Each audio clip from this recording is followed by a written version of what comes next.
From the News Channel 5 Network, this is Inside Politics. Hello, everyone. I'm News Channel 5's political analyst, Pat Nolan. Welcome to Inside Politics. This time next week, we should know who's won the primary and general elections being held on Thursday, August the 4th. These are the first elections being held since the redistricting of congressional and state legislative seats by the Tennessee General Assembly. They'll also be the first county school board elections being conducted on a partisan basis. How will those changes play out in the election returns? And who might the winners be in some of the major contests, such as the 3 new congressional districts that now include Nashville and Davidson County? Our guest on Inside Politics is Steve Cavendish, the president and editor of the new Nashville Banner online news service. Steve has many years of experience in the national and local Nashville media, so he can help us answer many of those questions.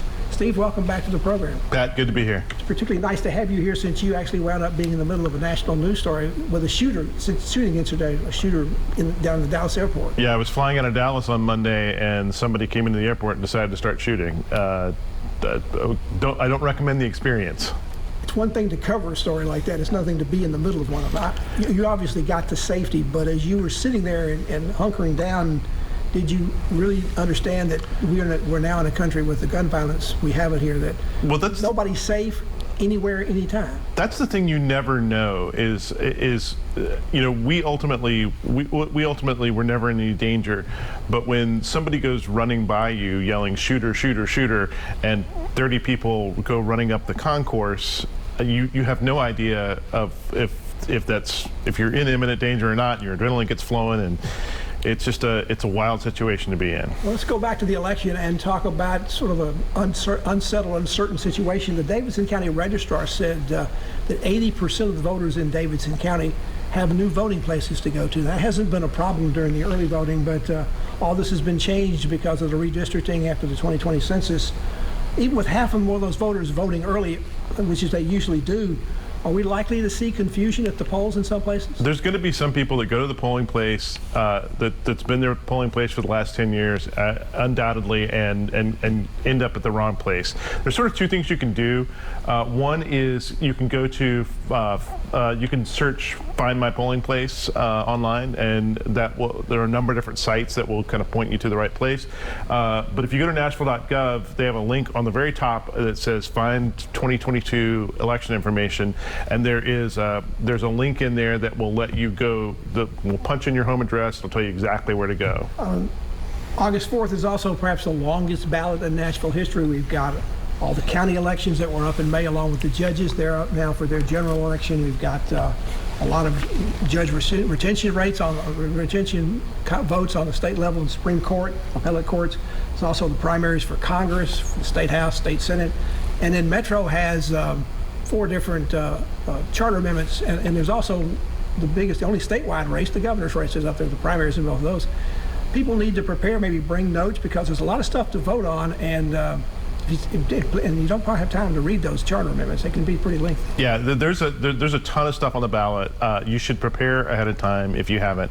The Election Commission sent out sample ballots to everyone. And you can also download them online. I downloaded one the other day. It takes a minute. You're going to have to, there are a lot of elections. I think it's like 55 pages or something like that. The fact that 80% of the voters in Nashville will be going to a new voting precinct if they didn't early vote, does that reinforce in your mind how badly the Republicans worked in the General Assembly to change Nashville into a Republican district? Well, some of that always changes because of population flows and that sort of thing, but not 80%. Well, not 80%. But I think what I do think is that there are a number of, like for instance, we're going to talk about the 5th district here in a minute, but almost everybody's in a new congressional district of some sort. A couple people are left in the 5th. I'm in the 6th, which is across the street from the line for the 5th. The 7th is about a mile north from me. Nashville's all cut up. So I think some people are going to be really surprised when they go to the polls. And surprised that they thought they were in one district, but they actually turned out to be in someplace else. Yeah. Let's talk about this. Jim Cooper decided not to run because he looked at the way the districts had been put together and realized he probably didn't have a very good chance to get reelected. We had some Republicans who were kicked out of the race by their party, thought they weren't Republican enough, hadn't voted in primaries. But we still have 9 candidates on the race if you're voting on the Republican side in that primary. But has it come down really to 3 candidates? It has. Andy Ogles, who's the mayor down in Columbia. You have Beth Harwell, who's the former Speaker of the House, and Kurt Winstead, who's a lawyer here in town, who's also got some National Guard service that he touts a lot in his ads. He doesn't talk about being a lawyer. Doesn't talk about being a lawyer. Doesn't talk about the JAG Corps. Talks about being the old general. So there's been speculation that when the Republicans drew up the new 5th district, first, it's the only one of the new districts that didn't have an incumbent. And it seemed to be kind of made for Beth Harwell because it includes quite a bit of her old state house district. Was it kind of gift wrap for her early on? I don't know that because of the way Republican politics has been so fluid over the last few years that you could say anybody has a lock on anything. I mean, certainly there are a bunch of people in that district who were familiar with her and voted for her many, many times. But, you know, the Republican base in some of these elections is very strong. And very different than maybe some of the Belle-Meade voters that kept returning Harwell to the House. Murray County's completely in the 5th district. It's one of the fastest growing counties in the state. Does that give Andy Harwell, does that make him sort of Andy Ogles rather, make him the front runner in this case? I mean, he's got a base there, and his entire base is inside the district. He's certainly going to run strong. There's some issues, I think, with his campaign. He filed his last disclosure late. There was a lot of speculation that the reason why he did is because he underperformed on fundraising. Certainly, he said he overperformed. He talked about some numbers early on that didn't turn out to match. Right. He said he was going to raise like $450,000 with no loans. He ended up raising only a couple of hundred.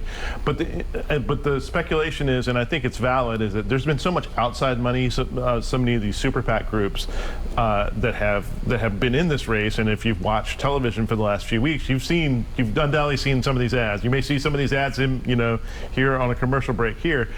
Those groups want to back winners, and the perception was that if Ogles put up a number that was underperforming on fundraising, it wasn't going to be strong and maybe couldn't win, that they would pull out. And these are, these people are putting hundreds of thousands of dollars into this race. Ogles actually started his own television late. He was the last one of the 3 major candidates. Let's also talk a little bit about between Harwell and Ogles. Is it going to come down to which one can get their base out in that area? Can Beth Harwell build a big enough margin in Davidson County to trump what's happening in Murray County, and can they hold the margins of their losses in the other county down? Is it going to come down to who does the best job of that? I think so. You saw Harwell, and again, Harwell has run to the right. She cut an ad where she was at the border, saying that she was going to finish Trump's wall. She's very much playing to a group of people that south of where her old House district was. We haven't talked about Kurt Winstead. You mentioned just briefly. He's the 3rd major candidate in the race. He doesn't seem to have a geographic base. He did seem to put together a pretty good campaign team. He's run a lot of television ads. Is he someone that could still edge out Ogles and Harwell, or is he the spoiler in the race? It depends. I don't know. I haven't seen any sort of reliable polling on the, and I think from what I've been told, it's all pretty fluid. It feels like he's running the old Fred Thompson campaign, doesn't it? It feels like he's running the, you can trust me. I keep looking for the Chevy truck. Exactly. I need a red truck in there. But Winstead is an interesting figure because he does have military experience in the Guard. He does have legal experience, and I think he's going to appeal to some people, but he may be the spoiler. Is he the situation where his ads were almost always the same? He was talking into the camera and doing an awful lot of attacks, as all the candidates are, on Joe Biden and other things, strong Republican issues, but did he come across perhaps as what some people think about the Republican Party these days, as an old white man complaining about things? I don't know that necessarily matters in this primary. In the general, it might, but not in the general it might. But I don't think it matters for right now.